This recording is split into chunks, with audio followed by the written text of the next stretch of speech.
Today, we're diving into a really difficult but also incredibly important topic.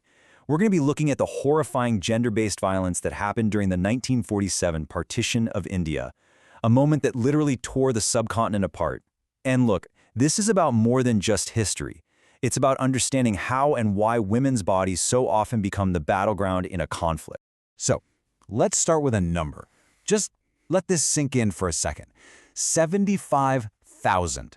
According to the research of Urvashi Butalia, that's the estimated number of women who are abducted and raped during the partition. It is an absolutely staggering figure that forces us to look past the political maps and really see the devastating human cost. And that number leads us right to the central question of this whole explainer. Why? Why did the creation of two new countries, India and Pakistan, unleash this kind of targeted, systematic violence against women? How on earth did the female body become this symbolic territory to be conquered? To start to unpack this, we're going to be guided by a really deep feminist analysis of Bapsi Sidhwa's classic novel, Ice Candy Man. The novel, it gives us the human stories, right? And the academic paper gives us the tools, the theoretical lenses, to understand the much larger forces at play. Okay, our first lens is a big one: intersectionality. This is such a crucial idea for understanding how all these different parts of a person's identity can overlap and create these really unique forms of discrimination and violence. In this case, it was this awful collision of gender, religion, and this new idea of national identity. So, what is intersectionality really? Well, the term was coined by the scholar Kimberly Crenshaw, and it basically argues that you just can't understand oppression by looking at gender alone. A woman's experience is shaped by the combination of her identities. During the partition, being a woman and being Hindu or Muslim or Sikh, well, that created a very specific and often deadly vulnerability. The novel's main character, Aya, is a perfect and tragic example of this. Before the partition violence kicks off, Aya, who is a Hindu woman, is just beloved. She's admired by men from all different faiths: Muslims, Sikhs, Parsis.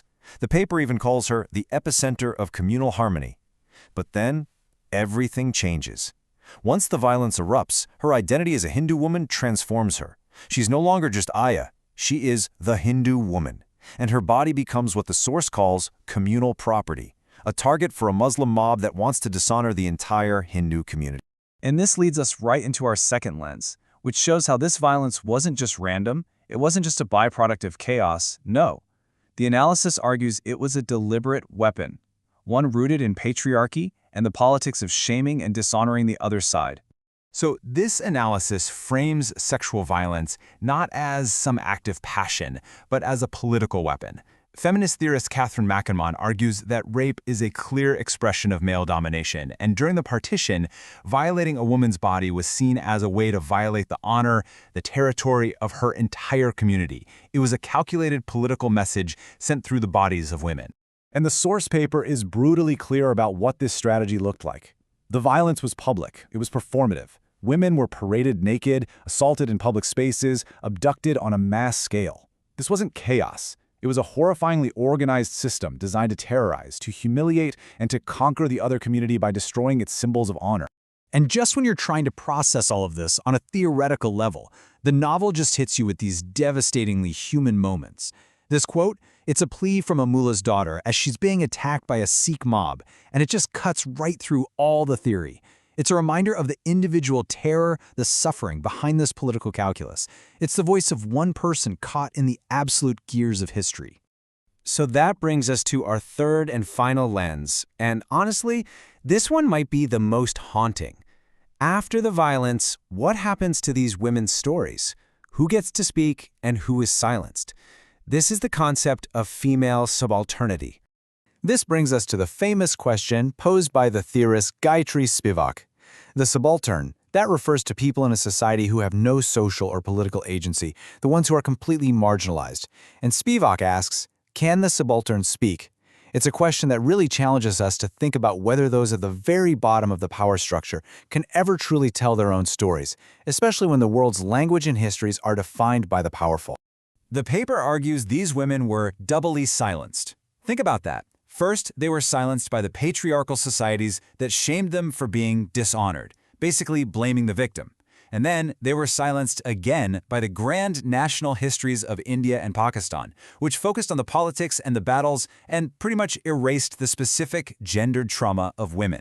And this silencing, it happened to women on all sides of the conflict. In the novel, the Hindu woman, Aya, is violated by a Muslim mob. But there's another character, a Muslim woman named Hamida, who is kidnapped and raped by Sikhs. And when she's finally returned, her own family won't take her back. Her trauma becomes unspeakable, and she's just left socially adrift. And the consequence of being silenced like this is what you might call a social death. When Aya is finally rescued, she isn't really restored. The novel describes her as emptied of life, just a shell of her former self. Her silence isn't a choice. As the paper puts it, it symbolizes her social death and her complete inability to give voice to the horrors she went through. Her story was stolen from her. So, after looking at this through these three different lenses, we have to ask the big question. Why does this analysis of an event from over 75 years ago, why does it still matter so much today? Let's bring it all together. What this analysis gives us is so much more than just a new reading of a novel. It gives us a powerful framework, a toolkit. First, intersectionality teaches us to always look at how overlapping identities create these unique vulnerabilities in any conflict. Second, it forces us to see sexual violence for what it so often is, a calculated political tool of war. And third, it reminds us that we have to actively listen for the subaltern, for the voices that the official histories have tried to erase. And that is the most crucial takeaway here. This framework isn't some academic exercise that's stuck in the past.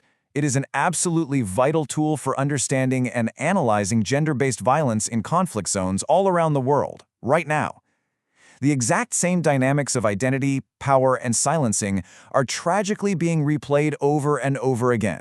So, I'll leave you with this question to really think about. When we stop seeing history as just a series of dates and political moves, and we start seeing it through the lived experiences of its most vulnerable people, how does that change the way we understand conflict, memory, and justice in our own time?